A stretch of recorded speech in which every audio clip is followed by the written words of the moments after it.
欢迎来到国际辩论社。今天的来宾呢是一个神秘的人物，好，跟影子一般的存在。什么是影子？为什么这么神秘呢？而且还远从澳洲而来。今天很荣幸可以请到他来这个国际辩论社做独家的专访。让我们欢迎 Mr. John-Paul Langbroek。欢迎 John-Paul。Welcome, John-Paul. Hello, Jasmine. How are you? Good. How are you? I'm so honored to have you here in our program as our guest. So you have the title of Shadow Minister for Multiculturalism and Aboriginal and Torres Strait Islander Partnership, just to make it clear, and simultaneously the Shadow Minister for Seniors, Communities, and Disability Services. So that's a huge responsibility right there. You have to cover all sides of it. Yes, so there's a lot of portfolio responsibilities, but many of those areas like seniors, disability services come underneath the Minister for Health. So it's like a subsection of those areas. But for multiculturalism, which is very, very important in Australia, because we pride ourselves on our multicultural community. Indeed. It's something that means that I go to a lot of festivals. We have about 150 countries.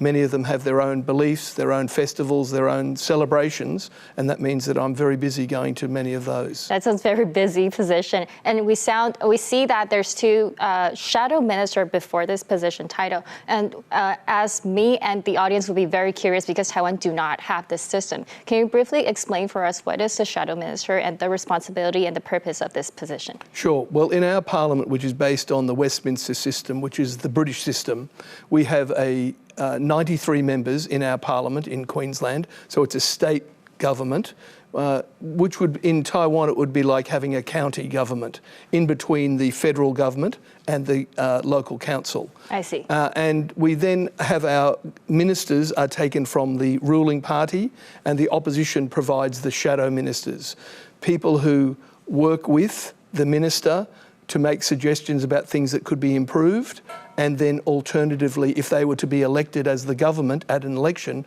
then hopefully they become the minister. So the shadow minister will basically be supervising this minister, will be No, in our system, the minister is in charge. The shadow minister tries to make criticisms. I would think it's sometimes a bit like when the committee system at the Legislative Yuan here in Taiwan, the ministers have to go and answer questions. That's what the shadow minister does with the minister in our system. But it's very specific because it's like one-on-one. So when you're asking questions, that means you have to be very clear about what this minister is doing, right? You have to work details on each move of it. To me, it sounds, somehow it seems like the Phantom of the Opera to me. It sounds like, the Phantom looking at Christine through that mirror. Yes. It's like a reflection. Well, what it's trying to do is to prepare the shadow minister and the entire shadow ministry and the opposition leader that if they were to have the chance to become the government, they would be prepared. Right. Because of all the work that they've done. They have so much knowledge of it. To shadow the government, to ask the minister about what has been happening here and why is this happening. I've been in the community and this is not working in the area of Aboriginal and Torres Strait Islander partnerships. Right. What are you doing to fix it? Those are the sorts of things that then would have the minister and the bureaucracy saying, oh, we better fix this, because the shadow minister is clearly showing that he or she has a lot of knowledge. And then if they become the minister after an election, then of course they have more experience. Right, you better fix it or the shadow is staring at you and can replace you anytime. And the public will notice that in a particular area of government policy that maybe the opposition party has got better ideas and therefore they are more inclined to vote for the opposition party, and the ruling party doesn't want to lose. JP, when we talk about Gold Coast, I feel like your name automatically linked to Gold Coast because you've been serving for Gold Coast for such a long time. And also when I think about Gold Coast, I think about Surfers Paradise, amazing sunshine, amazingly adorable koalas, and also working holiday, because there's a huge lot of Taiwanese people that sees Gold Coast as their number one choice when selecting for working holiday. So I think this question is the perfect one to ask. I would like to know about how the pre-pandemic and the post-pandemic has been impacting the working holiday. Well, that's a very good question, because it's something that on the Gold Coast, where I've been a Member of Parliament for 19 years, I've seen a lot of changes over that time, both in terms of the number of people who are coming for working holidays, the jobs that they do, and what our local businesses need. So through the pandemic, many of our local businesses suffered. as the whole world closed down. And now, of course, we're welcoming people back to Australia, and we have an unprecedented level of migration. Yes. But that means also that we need to have people in the jobs that the industry and business says that they need. So retail, health, aged care, many of the same issues that I'm sure are affecting people here in Taiwan. But in a tourism centre like the Gold Coast, many businesses are having trouble filling the positions. In hotels, in restaurants, they're the sorts of jobs that, as we welcome back students as well, many of whom were studying English or who were studying at our universities and training institutions, would often get part-time jobs. And that's been lacking for the last couple of years. And we still have a significant shortage. Is it recovering from back to the pre-pandemic level? Yes. Or is it close? No, the demand is certainly returning, as it is in many other places around the world. So that's why it's hard when you don't have enough workers to be able to fill those positions in the hotels, in the restaurants, in the retail positions, and even in our theme parks. So I can tell that Gold Coast is now opening arms and welcoming the Taiwanese people to come for the working holiday once again. Well, we welcome Taiwanese people for many, many years, and we want more of them to come because they're a very, very important part of our community. So what's like the most popular, or is there like new options for the working holiday in Gold Coast?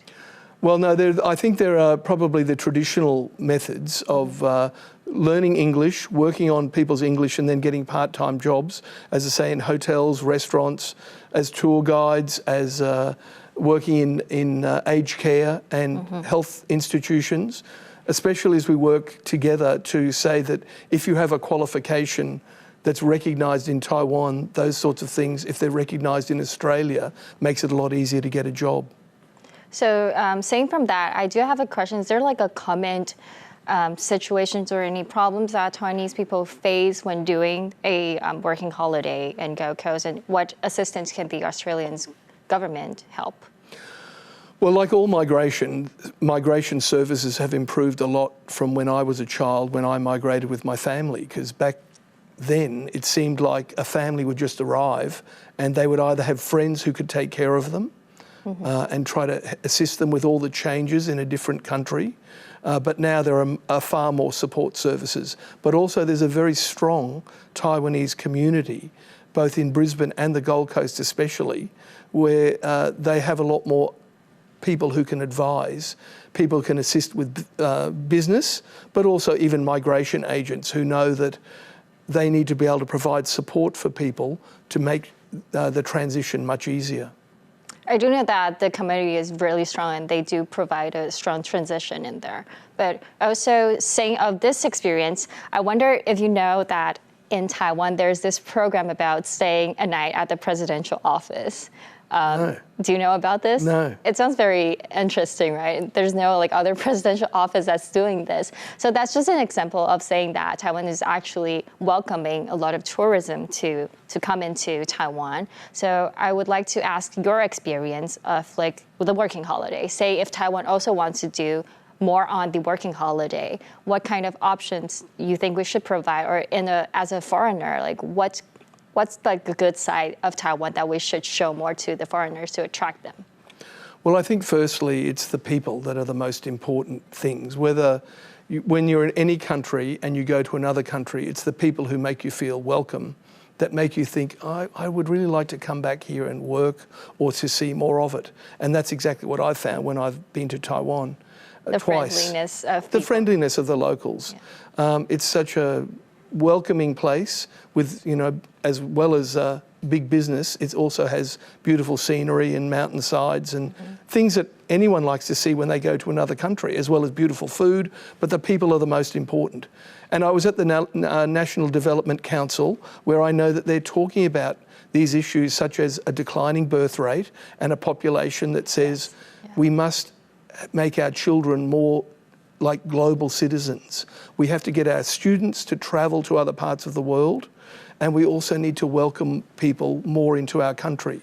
Teachers who've come from Australia, who I met at an international school the other day, they love working and living here, and we need to have more people who can do that as well. So in your point of view, what's the most uniqueness of Taiwan? Well, I'd say the people, because wherever you go, the people have their own. It's very different from other countries. Yes, of course it is, but it's different to surrounding countries. I've been to many countries in Asia, and one of the things that from my second visit here is that it's a nice combination of different countries, but it's unique in its own way as well.